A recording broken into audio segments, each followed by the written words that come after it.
اعوذ باللہ من الشیطان اللعین الرجیم بسم اللہ الرحمن الرحیم اللہم صلی علی محمد وآل محمد وعجل فرجہم۔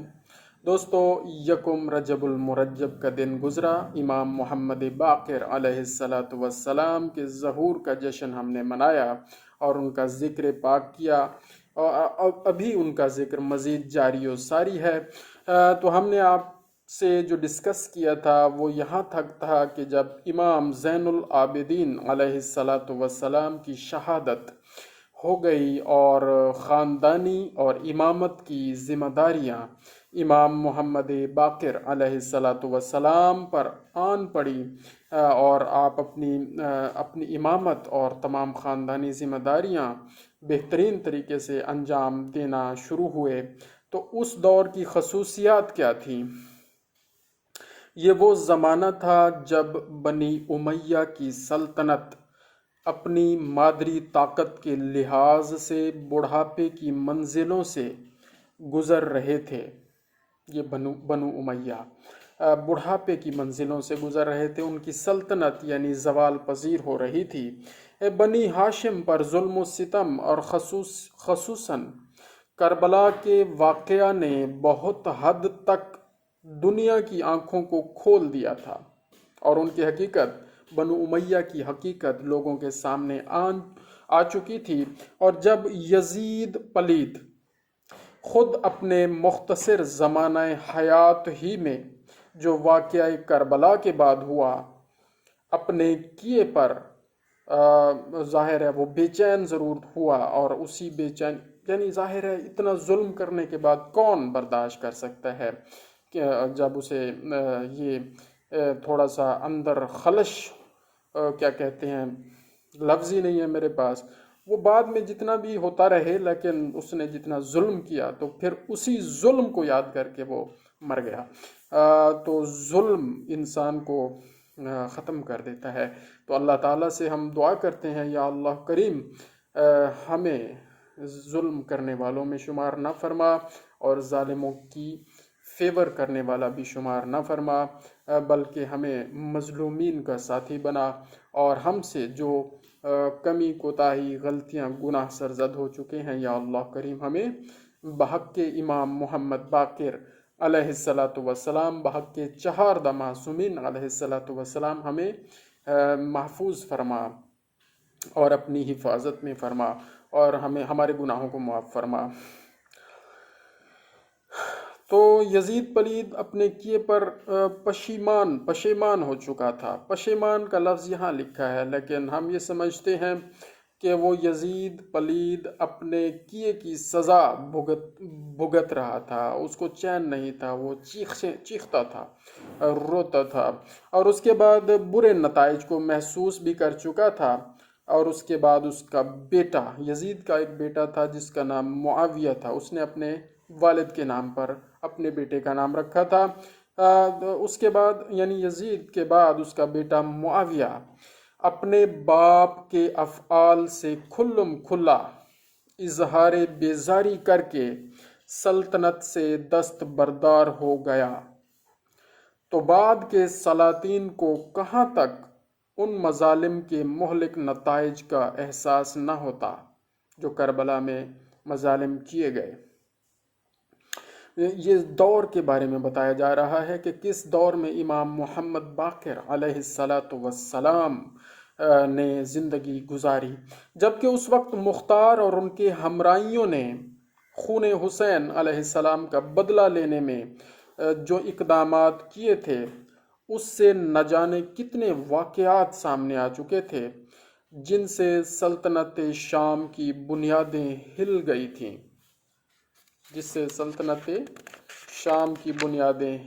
گئی تھیں، اس کا نتیجہ یہ تھا کہ امام محمد باقر علیہ السلام کے زمانہ کو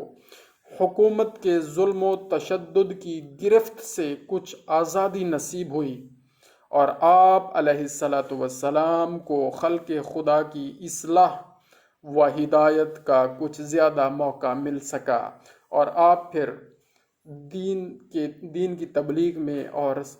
درس پہنچانے میں اور علوم پہنچانے میں مصروف ہو گئے۔ اب مزید آگے بتاتے ہیں جی، تصورات کربلا میں انہماک رہنا امام کا۔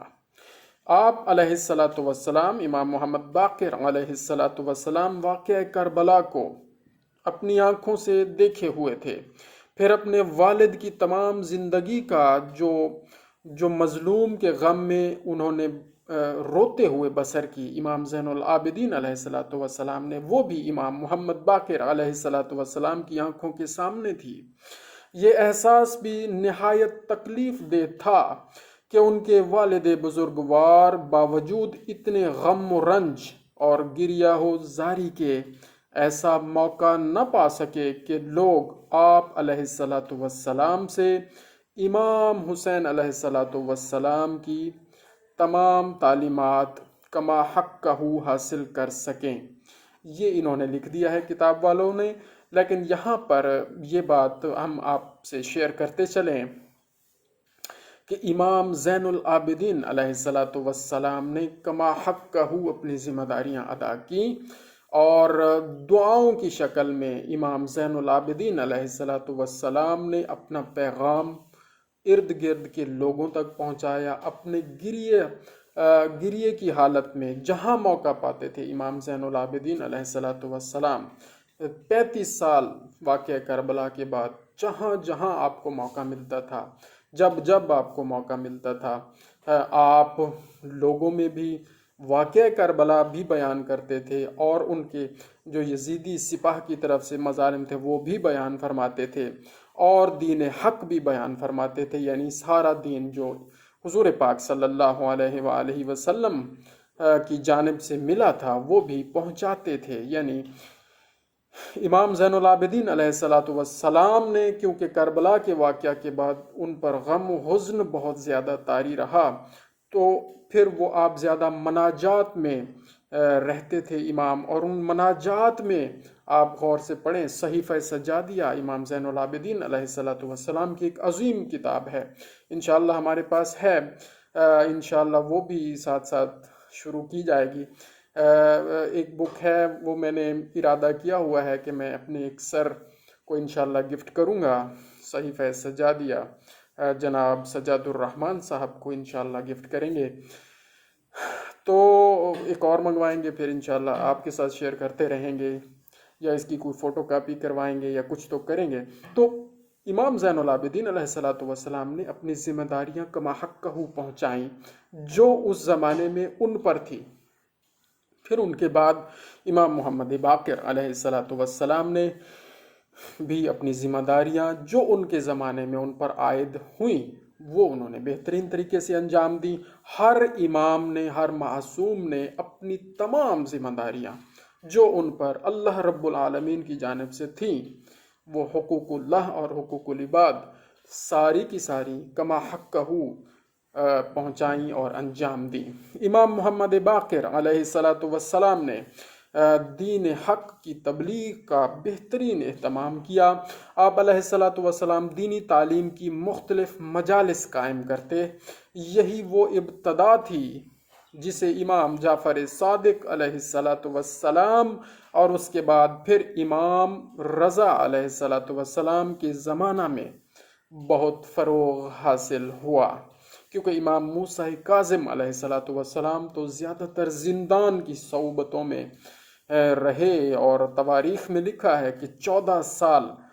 قید گزاری امام موسیٰ کاظم، 7ویں امام نے، امام جعفر صادق علیہ الصلاۃ والسلام کے جو فرزند ہیں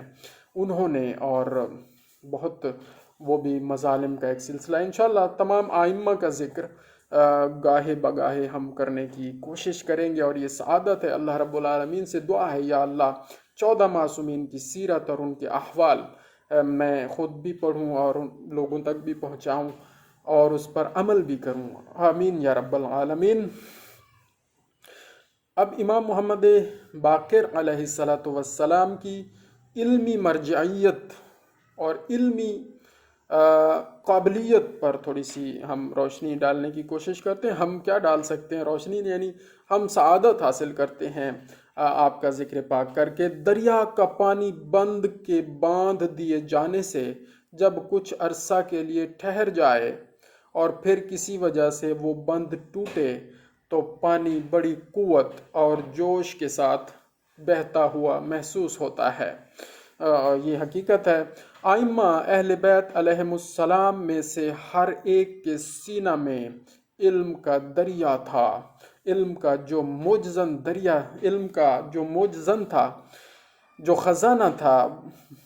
وہ موجود تھا، مگر اکثر اوقات ظلم و تشدد کی وجہ سے اس دریا کو پیاسوں کے سیراب کرنے کے لیے بہنے کا موقع نہیں دیا گیا۔ یعنی تمام اہل بیت اطہار اور تمام 14 معصومین علیہم السلام، تمام 12 ائمہ علیہم السلام کے پاس علم اللہ پاک کی جانب سے ہے اور تھا اور رہے گا، لیکن ایسے دور گزرے کہ لوگوں کو اس علم سے فائدہ اٹھانے نہیں دیا گیا اور وہ دریا صحیح طور پر لوگوں تک علم کی پیاس بجھانے میں مطلب وہ دریا نہیں پہنچنے نہیں دیا گیا۔ امام محمد باقر علیہ السلام کے زمانہ میں جب اہل بیت اطہار علیہم الرضوان پر تشدد کا سلسلہ ذرا کم ہوا تو علوم اہل بیت کا دریا پوری طاقت کے ساتھ عمدہ اور ہزاروں پیاسوں کو سیراب کرتا ہوا شریعت حقہ اور احکام الہی کے کھیتوں کو سرسبز بناتا ہوا دنیا میں پھیل گیا۔ حق ہے، بالکل ایسا ہی ہے۔ اس علمی وسعت اور اس وسعت معلومات کے مظاہرے کے نتیجے میں آپ کا لقب باقر مشہور ہوا، کیونکہ آپ علم کے سرچشمے آپ کی طرف سے پھوٹے اور لوگوں تک پہنچے اور لوگوں نے اس سے بڑے فوائد حاصل کیے۔ اور ہمارے ائمہ کے میں سے کسی ایک امام کا فرمان ہے کہ جو بھی علوم ہیں، علوم حق ہیں دنیا میں، وہ سب ہم اہل بیت سے اخذ کیے گئے ہیں اور ظاہر ہے اگر وہ علوم حق ہیں تو، اور جتنی بھی آپ دنیا میں یہ ترقی دیکھ رہے ہیں، بالکل آپ دیکھیں جابر بن حیان جو کیمسٹری کے ماہر گنے جاتے ہیں، وہ کس کے شاگرد ہیں؟ وہ امام جعفر صادق علیہ السلام کے شاگرد ہیں، اور امام جعفر صادق علیہ السلام امام محمد باقر علیہ السلام کے فرزند ہیں۔ تو دوستو، علم تو ائمہ کے پاس ہوتا ہے اور ائمہ علم سے ہی بنتے ہیں، ایسے تو نہیں ہوتے۔ شجاعت ہونی چاہیے، علم ہونا چاہیے، اور بہادری، شجاعت، علم، یہی وہ کوالٹیز ہیں جس سے امام بنتا ہے۔ اور امام صرف انسانوں کے امام نہیں ہوتے، جنوں کے بھی امام ہوتے ہیں، اور تمام مخلوقات جو اللہ رب العالمین نے کائنات میں پیدا کی ہیں، اللہ تعالیٰ نے امام کو یہ مقام دیا ہے کہ ان تمام مخلوقات کے امام ہیں۔ تو علوم غیبیہ کا اظہار امام محمد باقر علیہ السلام کی جانب سے، اس لفظ کے معنی ہے اندرونی باتوں کا مظاہرہ کرنے والا۔ چونکہ آپ علیہ السلام نے اپنے سے بہت سے پوشیدہ مطالب کو ظاہر فرمایا، اس لیے تمام مسلمان آپ کو باقر کے نام سے یاد کرنے لگے، یعنی علوم کو ظاہر کرنے والا، جس سے علوم پھوٹتے ہوں، نکلتے ہوں، سرچشمے بہتے ہوں۔ آپ علیہ السلام سے علوم اہل بیت حاصل کرنے والوں کی تعداد سینکڑوں تک جا پہنچی ابتدائی دور میں، اور پھر اس کے بعد ہزاروں تک جا پہنچی۔ بہت سے ایسے افراد بھی جو عقیدتاً آپ علیہ السلام سے وابستہ نہ تھے اور جنہیں جماعت اہل سنت اپنے محدثین میں بلند درجہ سمجھتی ہے، وہ بھی علمی فیوض حاصل کرنے کے لیے امام محمد باقر علیہ السلام کی دیوڑی پر آتے تھے۔ مثال کے طور پر جیسے امام زہری، امام اوزائی اور حضرت عطا بن جریح یا جرح اور قاضی حفصی بن غیاث وغیرہ، یہ سب امام محمد باقر علیہ السلام کے شاگردوں میں شمار ہوتے ہیں، اور ان کا مقام اہل سنت برادران کے ہاں آئمہ کا مقام ہے، امام زہری کا، امام اوزائی کا، حضرت عطا بن جرح کا، قاضی حفصی بن غیاث کا، یہ بڑے علماء مانے جاتے ہیں۔ اور یہ تمام شاگرد کن کے ہیں؟ امام محمد باقر علیہ السلام کے ہیں، اس لیے تمام اہل سنت بھائی ہمارے بھائی ہیں اور ہم ان کے بھائی ہیں، وہ ہمیں بھی بھائی مانیں اور تسلیم کریں۔ ہم سب بھائی ہیں انشاءاللہ العزیز، مسلمان آپس میں بھائی بھائی ہیں۔ علوم اہل بیت کی اشاعت امام محمد باقر علیہ السلام نے بہت اچھے انداز سے کی۔ امام محمد باقر علیہ السلام کے زمانہ میں علوم اہل بیت کے تحفظ کا اہتمام، اور حضرت کے شاگردوں نے ان افادیات سے جو انہیں حضرت امام محمد باقر علیہ السلام سے حاصل ہوئے، مختلف علوم و فنون اور مذہب کے شعبوں میں کتب تصنیف کی۔ ذیل میں حضرت کے کچھ شاگردوں کا ذکر ہے اور ان کی تصانیف کا بھی ذکر کیا گیا ہے، جس سے آپ کو اندازہ ہوگا کہ امام محمد باقر علیہ السلام سے اسلامی دنیا میں علوم و مذہب نے کتنی ترقی کی۔ تو پہلا نام ہے جی آبان ابن تغلب۔ یہ علم، قرت اور لغت کے مانے گئے ہیں۔ سب سے پہلے کتاب غریب القرآن یعنی قرآن مجید کے مشکل الفاظ کی تشریح انہوں نے تحریر کی تھی۔ یہ علم قرت اور لغت کے عالم مانے گئے ہیں۔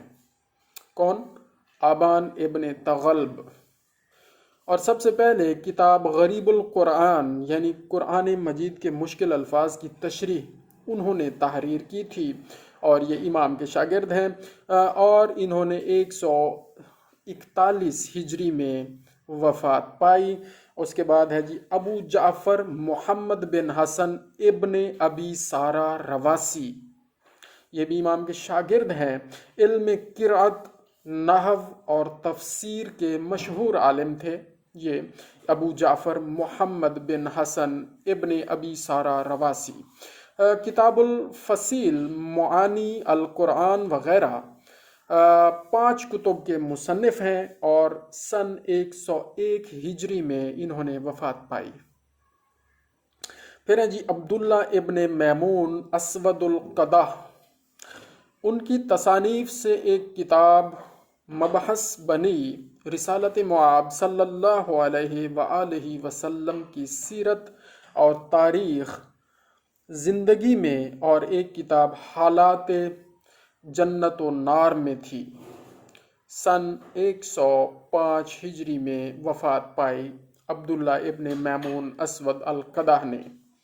اور اس کے بعد ہے جی عطیہ ابن سعید اوفی، انہوں نے 5 جلدوں میں تفسیر قرآن لکھی اور 111 ہجری میں وفات پائی۔ اسماعیل ابن عبد الرحمن الدی الکبیر امام سدی، یہ مشہور مفسر قرآن ہیں، جن کے حوالے تمام اسلامی مفسرین نے امام سدی کے نام سے دیے ہیں، اور انہوں نے 127 ہجری میں وفات پائی۔ جابر بن یزید جعفی، انہوں نے امام محمد باقر علیہ السلام سے متعدد حدیثیں سن کر یاد کی۔ اس کا ذکر صحاح ستہ میں ہے، صحیح مسلم میں موجود ہے۔ صحاح ستہ میں سے صحیح مسلم میں موجود ہے۔ صحاح ستہ احادیث کی کتب ہیں، اور ان میں صحیح مسلم بھی ایک کتاب ہے حدیث کی، اس میں ان احادیث کا ذکر ہے جو امام سے انہوں نے سن کے درج کی۔ محمد علی حسن، شور کر رہے ہو، چھوڑ دو، ادھر سے صفائی کرو اگر کرنی ہے۔ اس کے بعد جناب عمار بن معاویہ وہنی، فقہ میں ایک کتاب انہوں نے تصنیف کی، 132 ہجری میں وفات پائی، سالم بن ابی حفصہ ابو یونس کوفی۔ انہوں نے فقہ میں ایک کتاب لکھی اور 137 ہجری میں وفات پائی، عبد المومن ابن قاسم ابو عبداللہ انصاری۔ انہوں نے بھی فقہ میں ایک کتاب تصنیف کی اور سن 147 ہجری میں وفات پائی۔ ابو حمزہ صومالی، بہت ہی اہم نام ہے اور جانا پہچانا نام ہے۔ ابو حمزہ صومالی تفسیر قرآن میں ایک کتاب لکھی انہوں نے، اور اس کے علاوہ کتاب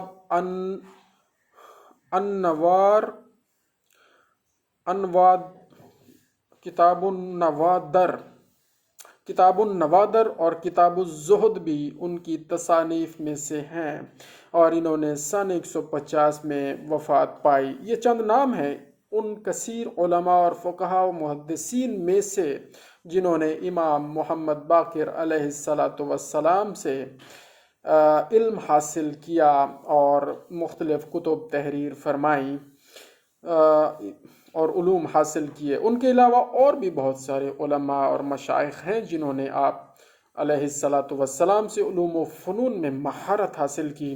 طوالت کے خدشہ کے پیش نظر انہی پر اکتفا کیا جاتا ہے، تاہم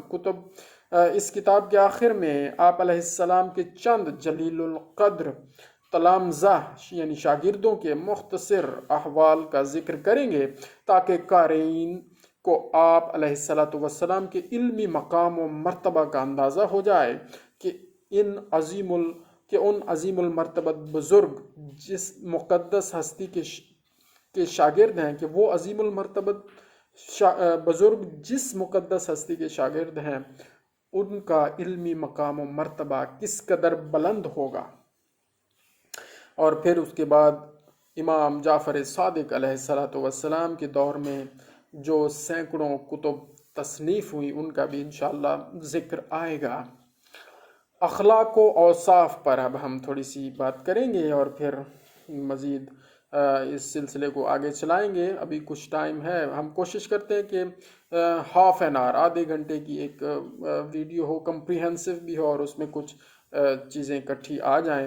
کیونکہ تذکرہ انشاءاللہ مزید بھی ہوتا رہے گا امام محمد باقر علیہ السلام کا اور باقی ائمہ کا۔ اخلاق و اوصاف امام محمد باقر علیہ السلام کے اخلاق وہ تھے کہ دشمن بھی قائل تھے۔ چنانچہ ایک شخص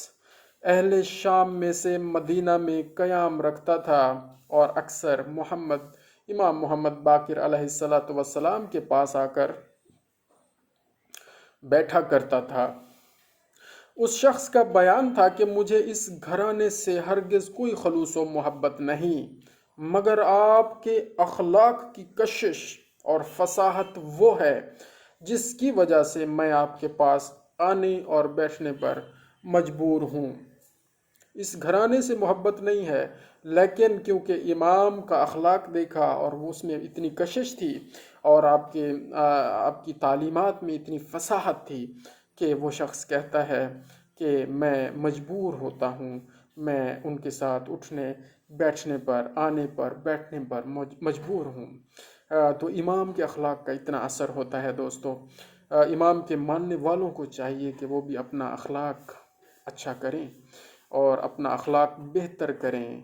یا اللہ ہمیں اچھا اخلاق رکھنے والا بنا اور اچھے اخلاق کا مظاہرہ کرنے والا بنا، کیونکہ نامہ اعمال میں جو قیمتی اور بھاری چیز ہوگی وہ اخلاق ہوگا۔ تو اس پر درود پاک بھی پڑھتے ہیں تمام ائمہ علیہم السلام، تمام چہاردہ معصومین علیہم السلام کی ذوات مقدسہ پر۔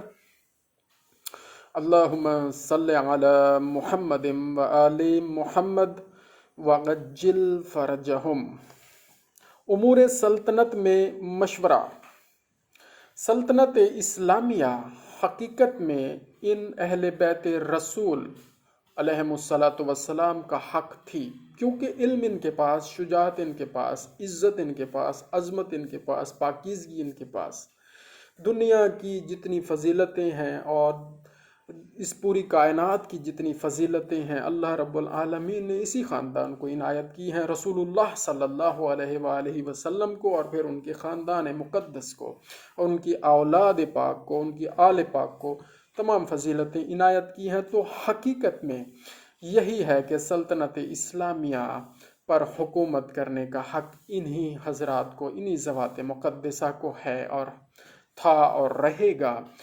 لیکن کیونکہ اس پر عمل نہیں کیا گیا، اس وجہ سے دنیا میں فساد بھی آپ دیکھ رہے ہیں اور شر بھی دیکھ رہے ہیں اور مسائل بھی دیکھ رہے ہیں۔ اگر حکومت امام ہو جائے اور اس میں زندگی بسر کرنے والے ہم ہو جائیں تو عدل و انصاف قائم ہو جائے گا، اور بار میں امام محمد مہدی علیہ السلام جب تشریف لائیں گے، موجود ہیں اس دنیا میں لیکن پردہ غیب میں ظاہر نہیں ہے، ہمیں نظر نہیں آتے، اللہ کے حکم سے ظاہر ہو جائیں گے جب ہم ٹھیک ہو جائیں گے، اور جب ہم زمین سازی پوری کر لیں گے امام کی آمد کی اور آپ کے ظہور کی، تو آپ ظاہر ہوں گے۔ وہ کیا کریں گے؟ وہ عدل و انصاف سے بھر دیں گے اس زمین کو، اسی طرح جس طرح یہ زمین ظلم و جور سے بھری ہوئی ہوگی۔ تو یہاں لکھا ہے جی، سلطنت اسلامیہ حقیقت میں ان اہل بیت رسول علیہ السلام کا حق تھی، مگر دنیا والوں نے مادی اقتدار کے آگے سر جھکایا اور ان حضرات کو گوشہ نشینی پر مجبور کر دیا، اور لوگوں کو ان ذوات مقدسہ سے بہت زیادہ دور رکھنے کی ہمیشہ کوششیں کرتے رہے، اور ان حضرات کو گوشہ نشینی کی زندگی بسر کرنے پر مجبور کیا گیا، جس کی وجہ سے عدل و انصاف قائم نہیں ہو سکا، ابھی تک نہیں ہو سکا، اور یہی قائم کرنے امام محمد مہدی علیہ السلام تشریف لائیں گے، کیونکہ تمام ائمہ کے ساتھ ظلم ہوتا رہا اور پھر ان کو شہید کر دیا جاتا رہا۔ تو 12ویں امام علیہ السلام کو اللہ پاک نے پھر ایک آخری چراغ ہیں، 12ویں امام کے بعد تو کوئی امام آنا نہیں ہے، اور نبیوں کا سلسلہ تو حضور پاک پر ختم ہو گیا، وہ تو آخری نبی ہو گئے۔ ان کے بعد آئمہ میں سے 11 کو شہید کر دیا گیا، اور 12ویں امام اس لیے جب آئیں گے، جب زمین سازی ہو جائے گی، اللہ کا عدل و انصاف قائم کر دیں گے اور پھر وہ حکومت چلے گی۔ اس میں اختلاف ہے کہ امام کتنا عرصہ حکومت کریں گے، کوئی 40 سال کہتے ہیں، کوئی 70 سال کہتے ہیں، کوئی 100 سال کہتے ہیں، کوئی 500 سال کہتے ہیں، اور پھر تمام ائمہ جو شہید ہو چکے ہیں اللہ تعالیٰ ان کو پھر دوبارہ امام کی اس زمانے میں پھر لائے گا، اور مومنین بھی اس زمانے میں پھر اٹھائے جائیں گے اور امام کی حکومت دیکھیں گے اور اس میں زندگی بسر کریں گے۔ یہ ہمارا ایمان ہے اور یہی عقیدہ رجعت ہے۔ تو دوستو کیا ہوا کہ ائمہ علیہ السلام کو گوشہ نشینی پر مجبور کر دیا گیا۔ عام افراد انسانی کی ذہنیت کے مطابق اس صورت میں اگرچہ حکومت کسی وقت ان حضرات کی امداد کی ضرورت محسوس کرتی تو صاف طور پر انکار میں جواب دیا جا سکتا تھا، مگر ان حضرات کے پیش نظر اعلیٰ ظرفی کا وہ معیار تھا جس تک عام لوگ پہنچے ہوئے نہیں تھے۔ جس طرح امیر المومنین مولا متقیان امام المتقین نے حضرت امام علی علیہ السلام ابن ابی طالب علیہ السلام نے سخت موقعوں پر حکومت وقت کو مشورے دینے سے کبھی گریز نہیں کیا، کیونکہ دین اسلام کو بچانا تھا، دین اسلام کو پھیلانا تھا اور اسلامی سلطنت کو مزید مضبوط کرنا تھا، اور علم حضور نے فرمایا صلی اللہ علیہ وآلہ وسلم نے فرمایا، میں علم کا شہر ہوں، علی اس کا دروازہ ہے۔ تو جب مسائل میں پھنس جاتے تو ظاہر ہے علم کا دروازہ تو علی ہیں، ان کے پاس آتے اور مسائل کا حل تلاش کرتے، اس لیے مشکل کشا ہے مولا علی۔ اب مشکل کشا کہنے میں کوئی شرک کے فتوے نہ لگا دے، اللہ نے بنایا ہے جی، اللہ کے حکم سے ہے، علم کا شہر اور علی اس کا دروازہ ہے، تو اللہ نے بنایا ہے جی، کسی انسان نے تو بنایا نہیں، تو اس دروازے پر آنا پڑے گا، علم حاصل کرنا ہے تو جھکنا پڑے گا اور شاگردی اختیار کرنی پڑے گی، اور وہاں سے پھر علم کی خیرات انشاءاللہ ملتی رہے گی۔ یا اللہ ہمیں امام المتقین امام علی علیہ السلام کے باب العلم ہونے کے صدقے علم عطا فرما۔ حضور پاک کے مدینۃ العلم ہونے کے صدقے اور مولا علی علیہ الصلوۃ والسلام کے باب العلم ہونے کے صدقے ہمیں بھی علم عطا فرما اور باعمل انسان بنا۔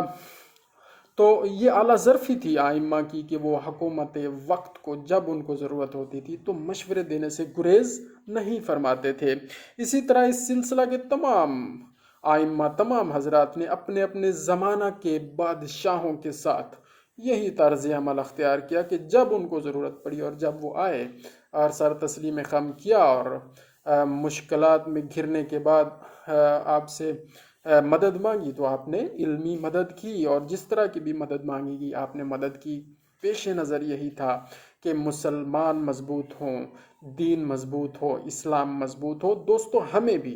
ہمیں بھی آئمہ کی اس روش کو اختیار کرنا چاہیے۔ ہمیں بھی چاہیے کہ جب ہمارے پاس کوئی بھی آ جائے، اگر اس کی کوئی مشکل ہے اور ہم حل کر سکتے ہیں، اور اگر اللہ پاک نے ہمیں صلاحیت دی ہے تو ہمیں چاہیے کہ ہم مدد کریں، ہیلپ کریں، اس کا ساتھ دیں، لیکن برائی میں ساتھ نہیں دینا، ظلم میں ساتھ نہیں دینا، غلط چیزوں میں ساتھ نہیں دینا۔ یہ تو ایک حقیقت ہے، اس میں تو کوئی دو رائے ہے ہی نہیں۔ تو اسلام کے لیے ایک دوسرے کا ساتھ دیں، دین کے لیے ساتھ دیں، حق کے لیے ساتھ کھڑے ہوں۔ چنانچہ حضرت امام محمد باقر علیہ السلام کے زمانہ میں بھی ایسی صورتحال پیش آئی۔ واقعہ یہ تھا کہ حکومت اسلام کی طرف سے اس وقت تک کوئی خاص سکہ نہیں بنایا گیا تھا، بلکہ رومی سلطنت کے سکے اسلامی سلطنت میں بھی رائج تھے۔ ولید بن عبد الملک کے زمانہ میں سلطنت شام اور سلطنت روم کے درمیان میں اختلافات پیدا ہو گئے، اور رومی سلطنت نے یہ ارادہ ظاہر کیا کہ وہ اپنے سکوں پر نبی اکرم صلی اللہ علیہ وآلہ وسلم کی شان کے خلاف کچھ الفاظ درج کروائے گی۔ یہ کس نے کہا؟ رومی سلطنت نے کیا، ایسا ارادہ کیا اور ایسے باتیں پھیلائیں۔ تو کیا ہوا کہ مسلمانوں میں بڑی بے چینی پیدا ہو گئی۔ ولید نے ایک بہت بڑا جلسہ اور مشاورت کے لیے منعقد کیا، بہت بڑا جلسہ مشاورت کے لیے منعقد کیا، جس میں عالم الاسلام کے ممتاز افراد، تمام علماء شریک تھے، اور اس جلسہ میں امام محمد باقر علیہ السلام بھی مدعو تھے، وہ بھی شریک ہوئے۔ آپ علیہ السلام نے یہ رائے دی کہ مسلمانوں کو خود اپنا سکہ بنانا چاہیے، اپنا سکہ ڈھالنا چاہیے، جس میں ایک طرف لا الہ الا اللہ اور دوسری طرف محمد الرسول اللہ نقش ہو۔ سبحان ربی الاعلی و بحمدہ۔ امام نے جو بہترین مشورہ دیا کہ آپ اپنا سکہ بنائیں، اپنا سکہ ڈھالیں، اور اس پہ بہترین ذکر کلمہ پاک، کلمہ حق، کہ جس کی بنیاد پر مسلمان ہوتا ہے۔ لا الہ الا اللہ ایک سائڈ پر لکھیں اور دوسری سائڈ پر محمد الرسول اللہ نقش ہونا چاہیے۔ آپ کی اس تجویز کے سامنے سر تسلیم خم کیا گیا اور اسلامی سکہ اس طور پر تیار کیا گیا۔ دوستو، آئمہ کی بڑی خدمات ہیں، بڑے مشورے، عظیم مشورے دیے ہیں اور دین اسلام کو بچایا ہے۔ دین اسلام کو پہنچانے کی ذمہ داریاں انبیاء علیہ السلام پر تھی، اور آخری نبی حضرت محمد مصطفیٰ صلی اللہ علیہ وآلہ وسلم پر وہ ذمہ داریاں ختم ہوئیں۔ پھر دین اسلام کو جب خطرات ہوئے تو دین اسلام کو بچانے کی ذمہ داریاں آئمہ علیہ السلام پر رہیں، اور انہوں نے کما حقہ اپنا فریضہ ہمیشہ انجام دیا۔ اللہ تعالیٰ سے دعا ہے، یا اللہ کریم، ہم نے آپ کے فضل و کرم سے یہ جو ذکر پاک کیا ہے، کریم اللہ اپنی بارگاہ میں چہاردہ معصومین کے صدقے اور ان کے دربار سے یہ ہوتا ہوا ہمارا یہ ذکر پاک، یا اللہ اپنی بارگاہ میں قبول و مقبول فرما، اور ہمارے لیے یہ توشہ آخرت قرار دے، اور ہمیشہ آئندہ بھی جتنی ہمیں زندگی عطا فرما، ہمارے وقت کو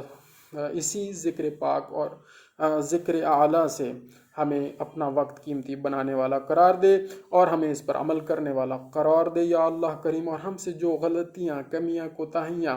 ظاہری طور پر، اندرونی طور پر، جسمانی طور پر، روحانی طور پر، نیتوں میں یا سوچوں میں یا خیالوں میں ہو جاتی ہیں، انسان ہے یا اللہ تو جاننے والا ہے، اس سب کی اصلاح فرما دے اور معاف فرما دے۔ جو غلطی ہو گئی ہے